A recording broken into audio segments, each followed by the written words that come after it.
Hello ನಮಸ್ತೆ friend. ಇವತ್ತು ಹಸಿ ಅವರೆಕಾಯಿ ಹಾಕಿ ಸಾಂಬಾರು ಮಾಡೋಣ. ಹಸಿ ಅವರೆಕಾಯಿ ಅರ್ಧ ಕೆಜಿ ಬೇಯಲು ಬಿಟ್ಟಿದ್ದೇನೆ. ಇದಕ್ಕೆ ಆಲೂಗಡ್ಡೆ ಬದನೆಕಾಯಿ 2 ಆಲೂಗಡ್ಡೆ 2 ಬದನೆಕಾಯಿ ಕಟ್ ಮಾಡಿಟ್ಟಿದ್ದೇನೆ. ರುಬ್ಬಲಿಕ್ಕೆ ಕಾಯಿ ತುರಿ, 1 ಈರುಳ್ಳಿ, 1 ಗಡ್ಡೆ ಬೆಳ್ಳುಳ್ಳಿ, ಕೊತ್ತಂಬರಿ, ಕರಿಬೇವು, ಟೊಮೊಟೊ, 1 3 ಸ್ಪೂನ್ ಖಾರದ ಪುಡಿ, ಇಷ್ಟನ್ನು ರುಬ್ಬಿಕೊಳ್ಳೋಣ. ಹುಣಸೆಹಣ್ಣು ಸ್ವಲ್ಪ ನೆನೆಸಿಟ್ಟಿದ್ದೇನೆ. ಒಗ್ಗರಣೆಗೆ ಈರುಳ್ಳಿ, ಕರಿಬೇವು, ಸಾಸಿವೆ ಹಾಕೋಣ. ನೋಡಿ, ಮಸಾಲೆಯನ್ನು ರುಬ್ಬಿಕೊಂಡು ಬಂದಿದ್ದೇನೆ. ಇದಕ್ಕೆ ಆಲೂಗಡ್ಡೆ ಬದನೆಕಾಯಿ ಬೇಯಲು ಇಟ್ಟಿದ್ದೆ. ನೋಡಿ, ಆಲೂಗಡ್ಡೆ ಬದನೆಕಾಯಿ ಎಲ್ಲ ಚೆನ್ನಾಗಿ ಬೆಂದಿದೆ. ಈಗ ಇದಕ್ಕೆ ರುಬ್ಬಿರುವ ಮಸಾಲೆಯನ್ನು ಹಾಕೋಣ. ಹುಣಸೆ ರಸವನ್ನು ಹಾಕೋಣ. ಎಲ್ಲವನ್ನು ಸ್ವಲ್ಪ ಮಿಕ್ಸ್ ಮಾಡೋಣ.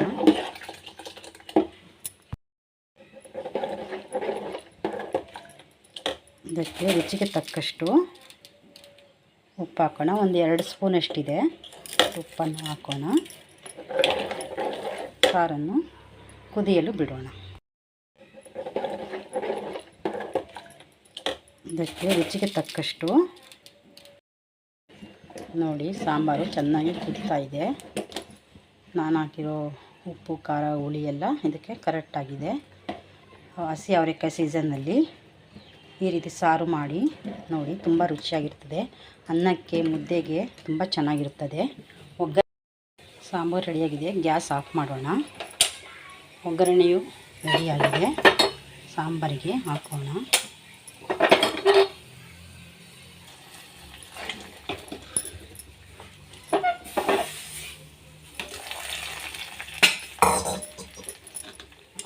ನೋಡಿ, ಸಾಂಬಾರು ರೆಡಿಯಾಗಿದೆ.